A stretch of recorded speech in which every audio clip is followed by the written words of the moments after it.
Hi guys, dahil tag-init na, magdadagdag tayo ng isang pagkakakitaan natin. Pero syempre, hindi sa akin tong negosyo na to. Pakailamera lang talaga ako, kaya ako nang gumawa dyan. Negosyo nga ito ng kapatid ng asawa ko. Isa sa mga tinitinda niya ay manok. Na tinawag ko naman, Chicken ni Joy. O, diba? Ang ganda. Chicken ni Joy. Tawang tawa lang.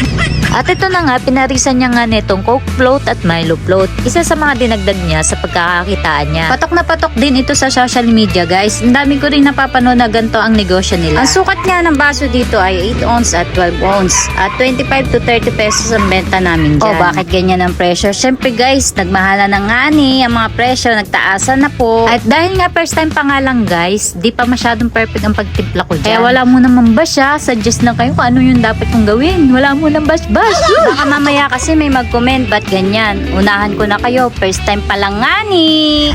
Open na po ang Joy Ice Cream Float. Kapag mainit ang ulo, anong gagawin? Siyempre, mag-ice cream float ka na. Dito lang yan sa Antipolo Sumilang, tapat ng Life Reach Ministry. So yun lang guys, thanks for watching.